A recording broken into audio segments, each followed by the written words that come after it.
Will you still love me when I'm no longer young and beautiful? No. I know you will. No. What am I even gonna say? What did I even want to say? See, so I recently did this thing. Don't know if I've told you about. Oh my, what is? I read a book.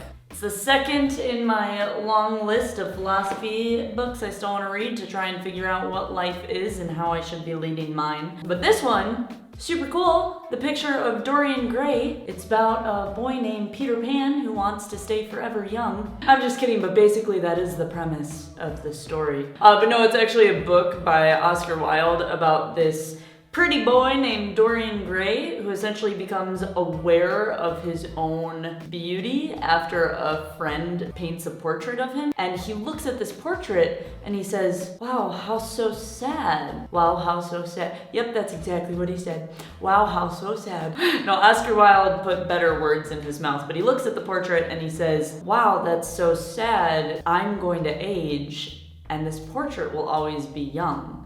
I wish it could be the reverse. Dun dun dun! Of course it happens. Of course the portrait and him switch. But you know how when you're older, your face starts to reflect the type of person you've been throughout your life, right? So if you've been a happy person, you'll get like crow's feet at the side of your eyes. Or if you've been a grumpy person, you'll get like a little furrow between your brows. Yeah, Dorian's portrait started doing that.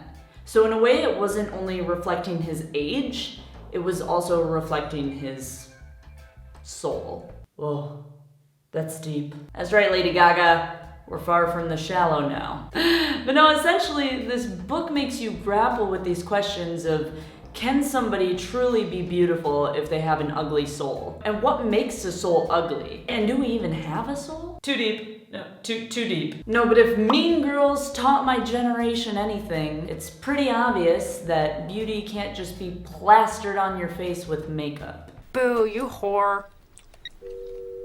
Right, so we're all on the same page. To be beautiful, it takes more than just what's going on here.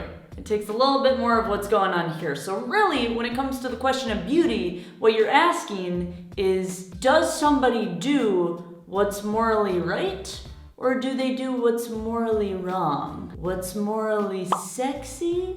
Or what's morally grotesque? But here's the most ambiguously cool thing about the book.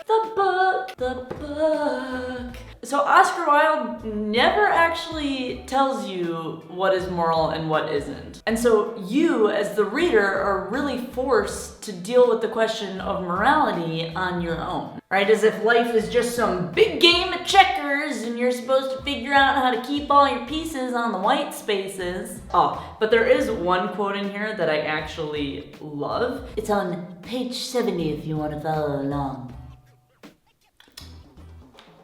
Who am I kidding? I'm already on the page. Also, I can't see because I have contacts in it. It goes, as for a spoiled life, no life is spoiled, but one whose growth is arrested. Put your hands up!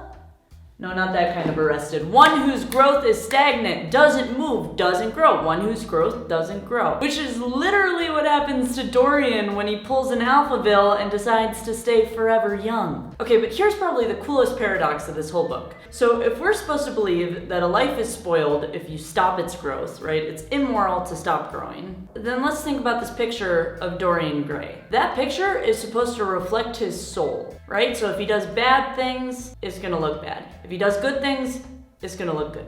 But that picture, as Dorian gets older, it starts aging a little bit and starts looking a little bit uglier over time, right? Which kind of implies that no matter what Dorian does morally, just by the sheer fact of living and experiencing life, he's being immoral, right? So you have this crazy paradox. You have this paradox that to not grow is immoral, but to grow and to live and experience is also immoral, right? So it's basically like saying life isn't one big game of checkers, it's more like a game of chess, right? Where if you want to play the game, you're gonna have to step on some black squares every now and again.